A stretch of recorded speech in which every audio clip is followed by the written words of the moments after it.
Nous allons découvrir dans ce DVD les compositions romantiques. Tout d'abord, nous allons commencer avec Benoît qui va nous commencer une composition romantique en forme de losange. On sait que chaque composition florale s'inscrit dans une forme géométrique. Eh bien, on va commencer par une forme losange, c'est-à-dire deux triangles.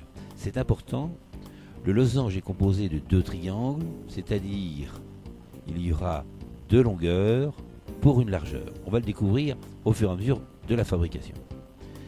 Tout d'abord, Benoît a choisi un contenant en longueur. Il a placé sa mousse qui est hydratée.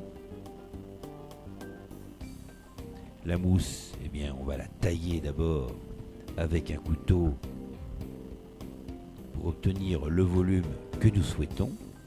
On sait que là, nous avons un contenant qui va pouvoir conserver l'eau d'ailleurs très facilement, donc on pourra hydrater la composition florale.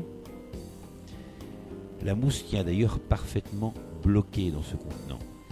On sait que si nous avions des problèmes de tenue de mousse à l'intérieur d'un contenant, on serait obligé d'utiliser des techniques comme le pinholder. Cette technique que vous découvrez dans un DVD réservé à la technique florale. Là, Benoît a placé d'abord des feuilles d'aspidistra aux extrémités, puis à mi-distance, il place des feuilles de fougère. Les fougères qui sont plutôt nerveuses. L'aspidistra est un feuillage calme. Là aussi, on va faire attention à l'opposition des expressions des végétaux. Il y aura donc deux triangles vus de dessus, un triangle sur la droite, un sur la gauche, et le point focal qui est au centre. Chaque triangle aura la règle d'or, 8 en longueur, 5 en largeur, ce qui fait 3 en hauteur, au centre, au niveau du point focal. La règle d'or est donc respectée. Maintenant, d'autres feuillages vont venir se placer pour nourrir l'intérieur de la composition. Des feuilles de salal, fougère, salal, aspidistra. Voilà déjà 3 feuillages qui vont être utilisés pour remplir cette composition qui est romantique dans la disposition des végétaux, mais qui fait partie de la catégorie des décoratifs. Décoratifs parce que nos fleurs vont perdre leur personnalité au profit de l'ensemble, c'est-à-dire que c'est la forme qui va absolument dominer. Alors là d'abord, Benoît va placer les fleurs les plus pointues, c'est-à-dire des liatrices, aux extrémités. C'est un petit peu les jalons de la construction de la composition florale. Les fleurs les plus pointues se trouvent bien sûr aux extrémités. Et plus on s'approchera du point focal, plus elles seront grosses, rondes et voire plates. Aucune fleur se trouve à la même longueur qu'une autre. Là aussi c'est important, il y a un léger décalage. Lorsqu'on place des fleurs comme celle-ci, on pensera toujours au doigt de la main. Pratiquement, aucun doigt est à la même longueur que les autres. Il y a une sorte d'équilibre là aussi. Eh bien, on la reproduit.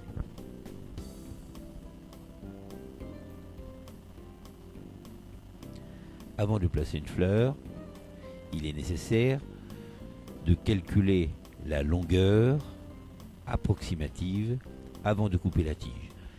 On va faire pénétrer la tige dans la mousse de 2, 3, 4 cm, mais pas plus, suivant bien sûr la longueur de la fleur, la tenue dont nous avons besoin.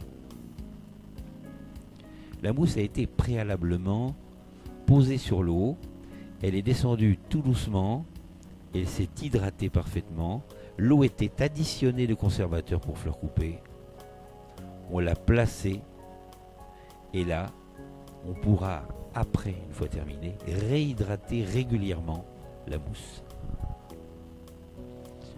Une réalisation comme celle-ci doit durer normalement une semaine minimum chez notre client. On voit que toutes les fleurs partent d'un même point, le centre de la composition, ce que l'on appelle le point focal.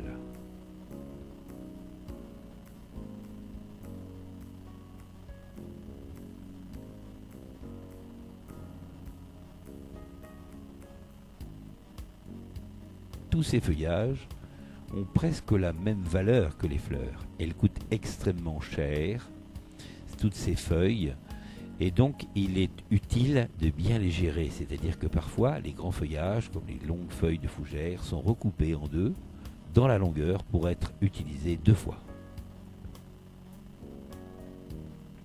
À la fin, la mousse hydrophile doit disparaître totalement.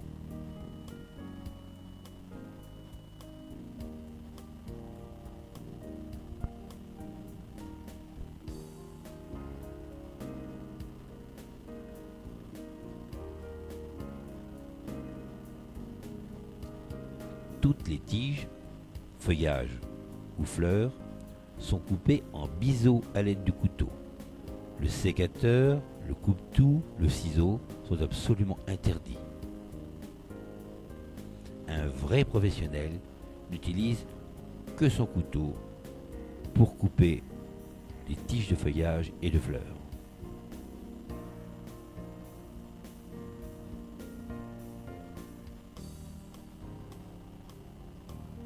Là, nous assistons à une fabrication d'une composition romantique. C'est une composition très classique, facile à réaliser, très classique, donc effectivement facile à vendre, assez universelle. On sait qu'une composition comme celle-ci, lorsqu'elle est réalisée dans une grande taille, correspond pratiquement à une pièce funéraire que l'on appelle généralement une raquette.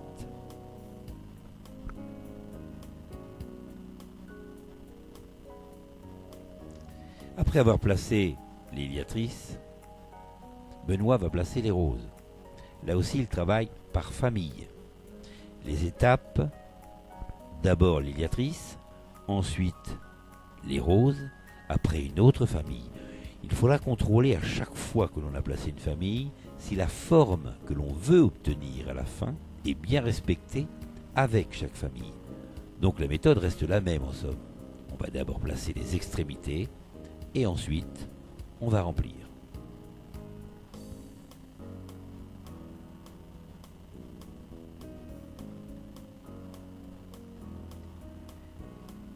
Les roses sont blanches, elles auront donc une certaine puissance. Il faut la faire attention. La moindre rose décalée va déformer visuellement la composition florale. Plus les fleurs sont claires, plus elles sont puissantes. On dira que les fleurs les plus foncées sont les ombres des fleurs les plus claires. Les fleurs les plus claires ont tendance à agrandir les compositions. Les fleurs les plus foncées ont tendance à les diminuer de volume. On voit la forme parfaite, triangulaire vue sur le côté. Généralement, on trouve ces compositions de forme arrondie, ovale. Ici, Benoît, en plaçant ses fleurs pour obtenir des triangles sous tous les côtés, il crée une dynamique, une originalité. On voit, vu de dessus, on s'inscrit dans un losange. Ce sera la même chose notamment pour le funéraire. La raquette peut être ovale, ronde ou éventuellement en losange. Mais le losange peut se faire également avec un axe décentré, c'est-à-dire qu'au lieu d'être parfaitement au milieu, il peut être décalé, ce qui donne également du caractère à la composition florale. Maintenant, on va placer des éryngiums, des chardons bleus, qui sont des fleurs très intéressantes parce que ce sont des fleurs en étoile. Elles couvrent parfaitement bien la surface du feuillage.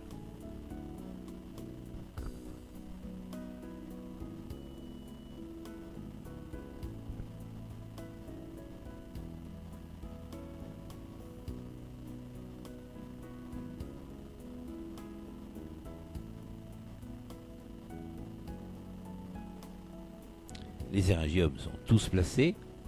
Maintenant, c'est aux hypéricomes. Les hypéricomes, ces petits fruits très résistants, très intéressants, très décoratifs, qui vont venir s'alterner entre les roses et les liatrices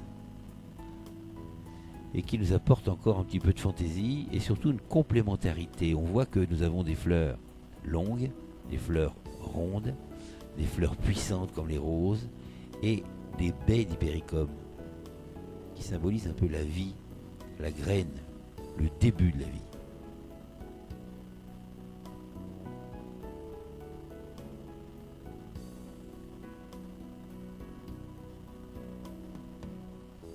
Là, nous réalisons une composition romantique avec une disposition donc homogène.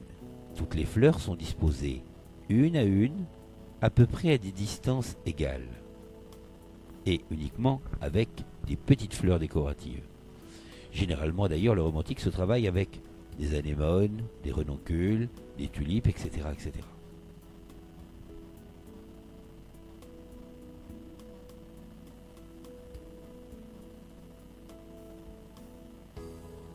Maintenant, un petit peu de leucadendron, toujours dans les mêmes tons, qui lui aussi va être disposé de la même manière, d'une façon régulière sur toute la surface, puisque nous sommes dans un romantique.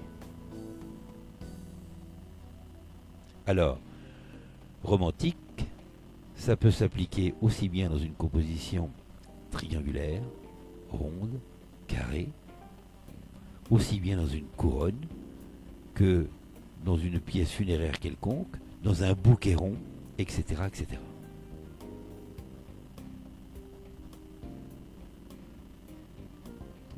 Maintenant, Benoît nous place des mini Gerbera grenat. On voit la fleur est plus ronde, elle est plus plate et elle est plus foncée. On retrouve parfaitement notre théorie. Les fleurs les plus pointues vers l'extérieur, et plus on rentre vers le point focal, plus la fleur est plate et foncée. Là maintenant, une toute petite astuce, on va utiliser des orchidées. Des orchidées qui sont bien sûr des fleurs précieuses, mais qui aujourd'hui deviennent de plus en plus à la mode parce que plus abordables financièrement. Alors, on va utiliser des petites éprouvettes montées sur tuteur. Elles existent déjà préfabriquées, mais on peut les récupérer puisque nous les avons couramment dans le transport des fleurs, comme les anthuriums qui sont transportés notamment dans des petites éprouvettes. À l'aide du floratap, on a surmonté les éprouvettes avec des petites tiges de bois, des morceaux tuteurs, une feuille de chaque côté agrafée pour cacher éventuellement cette éprouvette. On met de l'eau à l'intérieur à l'aide d'une picette qui est utilisée couramment en laboratoire. Et puis, on va glisser la fleur à l'intérieur. L'orchidée qui a d'ailleurs une excellente tenue également.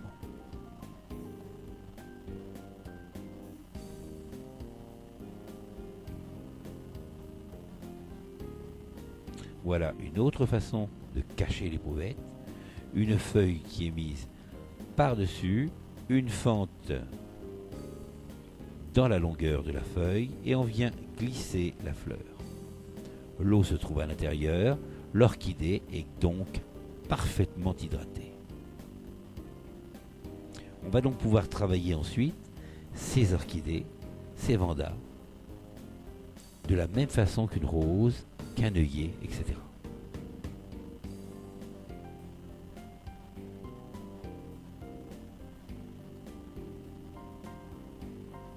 On fait attention lorsque l'on travaille des fleurs comme les orchidées, elles ont une orientation. C'est-à-dire que la fleur regarde toujours sur un côté. Généralement, il y a le sabot de la fleur qui vous donne la direction. Eh bien, on fera attention à ce que la fleur regarde toujours vers le point focal, c'est-à-dire vers le centre de la composition florale.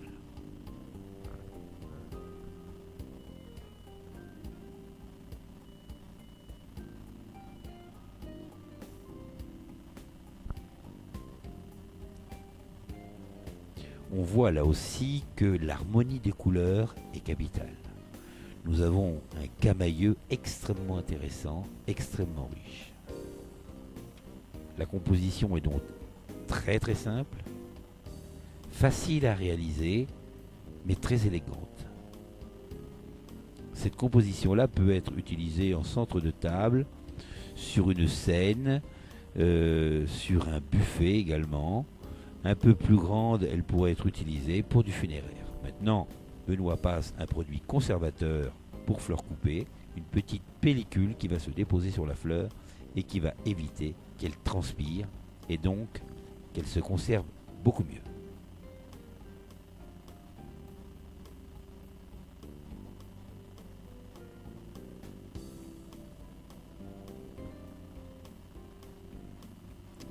Maintenant, Clotilde va nous proposer encore une composition romantique, mais là, une composition romantique ronde.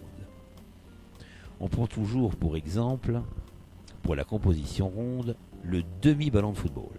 C'est-à-dire, ça doit être parfaitement rond, et la collerette qui va se trouver sous cette demi-sphère devra se trouver à l'horizontale, voire en dessous de l'horizontale, c'est-à-dire en dessous du point focal de la composition florale.